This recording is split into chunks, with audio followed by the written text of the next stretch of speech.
JK അക്കാഡമിയിലേക്ക് എല്ലാവർക്കും ഒരിക്കൽ കൂടി സ്വാഗതം. ഇന്ന് നടന്ന അസിസ്റ്റന്റ് പബ്ലിക് പ്രോസിക്യൂട്ടർ ഗ്രേഡ് 2 പരീക്ഷയുടെ ഒരു വിശദമായ അവലോകനം, എക്സാം അനാലിസിസ് ആണ് ഇന്നത്തെ ക്ലാസ്സിൽ ഞാൻ നിങ്ങളിലേക്ക് എത്തിക്കാൻ പോകുന്നത്. അതോടൊപ്പം തന്നെ previous year cut off mark, expected cut off മാർക്കുകളൊക്കെ നമുക്ക് വിശദമായിട്ട് പരിശോധിക്കാം.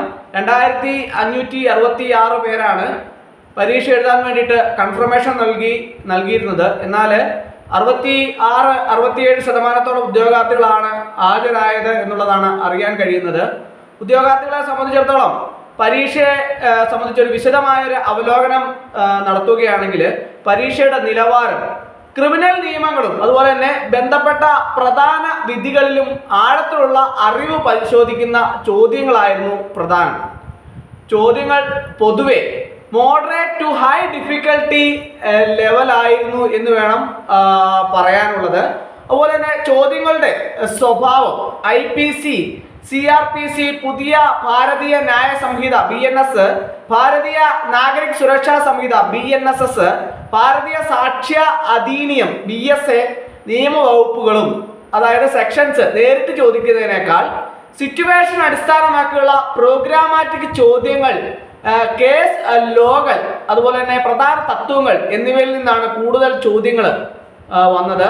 അതുപോലെ തന്നെ ഇന്ത്യൻ തെളിവ് നിയമം എവിഡൻസ് ആക്ട്, പ്രസക്തിയും സ്വീകാര്യതയും, റിലവൻസി ആൻഡ് അഡ്മിസിബിലിറ്റി സംബന്ധിച്ച ആഴത്തിലുള്ള ചോദ്യങ്ങൾ ഉൾപ്പെട്ടിട്ടുണ്ടായിരുന്നു. അതുപോലെ തന്നെ പ്രത്യേക നിയമങ്ങൾ, അതായത് ഈ പോക്സോ കേസ്, അതുപോലെ തന്നെ POCSO, NDPS, domestic violence, SC/ST act തുടങ്ങിയ പ്രധാന മൈനർ ആക്ടുകളിൽ നിന്ന് അടിസ്ഥാന നിർവചനങ്ങളും ശിക്ഷാവിധികളും അടിസ്ഥാനമാക്കിയ ചോദ്യങ്ങൾ ഉൾപ്പെട്ടിട്ടുണ്ടായിരുന്നു. അപ്പോൾ ഇങ്ങനെ നോക്കുമ്പോൾ പൊതുവെ പരീക്ഷയുടെ നിലവാരം moderate to high difficulty level ആയിരുന്നു എന്ന് വേണം നമുക്ക് കരുതാൻ.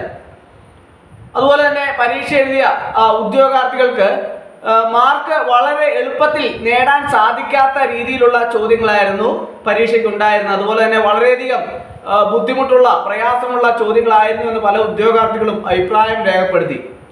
ഈ തസ്തികയിലേക്കുള്ള പരീക്ഷയുടെ റാങ്ക് ഫയലുകൾ ഞാൻ തയ്യാറാക്കി നൽകിയിട്ടുണ്ടായിരുന്നു. റാങ്ക് ഫയലിൽ നിന്ന് ധാരാളം ചോദ്യങ്ങൾ ഉണ്ടായിരുന്നു. അതുപോലെ തന്നെ പരീക്ഷയെ സംബന്ധിച്ച് കഴിഞ്ഞ ദിവസം ഞാനൊരു ക്ലാസ് അപ്ലോഡ് ചെയ്തിട്ടുണ്ടായിരുന്നു. നിങ്ങൾ കണ്ടിട്ടുണ്ടോ എന്ന് അറിയത്തില്ല. പ്രീവിയസ് ചോദ്യങ്ങളൊക്കെ ഉൾപ്പെടുത്തി തയ്യാറാക്കിയ ഒരു ക്ലാസ് ആണ്. ആ ക്ലാസ്സിൽ നിന്ന് അതിൽ നിന്ന് ചോദ്യങ്ങൾ വന്നിട്ടുണ്ടായിരുന്നു. നിങ്ങൾ ഇനി കണ്ടിട്ടില്ലാത്ത ഉദ്യോഗാർത്ഥികൾ ഉണ്ടെങ്കിൽ നിങ്ങൾക്ക് അത് ഒരിക്കൽ കൂടി കാണാനുള്ള അവസരമുണ്ട്. നമ്മൾ യൂട്യൂബിൽ ഫ്രീ ആയിട്ടാണ് ക്ലാസ്സുകൾ അപ്ലോഡ് ചെയ്തിട്ടുണ്ട്. അപ്പോൾ ആവശ്യമുള്ള ഉദ്യോഗാർത്ഥികൾക്ക് നിങ്ങൾക്ക് കാണാവുന്നതാണ്. അപ്പോൾ അങ്ങനെ ചിന്തിക്കുമ്പോൾ പരീക്ഷയെ സംബന്ധിച്ച് കട്ട് ഓഫ് മാർക്കിനെ സംബന്ധിച്ച് വിശകലനം നടത്തുകയാണെന്നുണ്ടെങ്കിൽ previous year cut off mark വന്നത് 50.33 ആണ് പ്രീവിയസ് ഇയറിൽ കട്ട് ഓഫ് മാർക്ക് വന്നിട്ടുള്ളത്. അപ്പോൾ ഈ പരീക്ഷയുടെയും കട്ട് ഓഫ് മാർക്ക് ഏകദേശം 50-55 ഇടയ്ക്ക് തന്നെ കട്ട് ഓഫ് മാർക്ക് വരാനുള്ള സാധ്യതയാണ് ഏറെ ഉള്ളത്.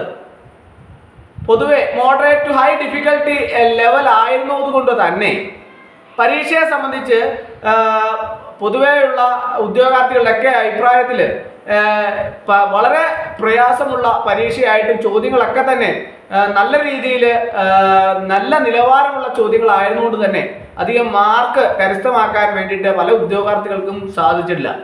പലപ്പോഴും പല ഉദ്യോഗാർത്ഥികൾ ധാരാളം പഠിച്ചതിന് ശേഷമാണ് പരീക്ഷ എഴുതിയെങ്കിൽ പോലും, ഒത്തിരിയേറെ പ്രിപ്പയർ ചെയ്തതിന് ശേഷമാണ് പരീക്ഷ എഴുതിയെങ്കിൽ പോലും അത്രയധികം അവർക്ക് അവരുടെ പ്രിപ്പറേഷൻ ആനുപാതികമായിട്ടുള്ള ചോദ്യങ്ങൾ അവർ പ്രതീക്ഷിച്ച ലെവലിൽ നിന്ന് ഒത്തിരി മുകളിലായിട്ടാണ് ചോദ്യങ്ങൾ ഉണ്ടായിരുന്നത്. അപ്പോൾ അതുകൊണ്ട് തന്നെ പല ഉദ്യോഗാർത്ഥികൾക്കും പ്രസ്തുത പരീക്ഷ വളരെയധികം ഡിഫിക്കൽട്ടായിരുന്നു, പ്രയാസമായിരുന്നു എന്നാണ് പൊതുവെയുള്ള അഭിപ്രായം രേഖപ്പെടുത്തിയത്. അപ്പോൾ അതിൻ്റെ അടിസ്ഥാനത്തിലാണ് കട്ട് ഓഫ് മാർക്ക് ഞാൻ നിർണ്ണയിച്ചത്.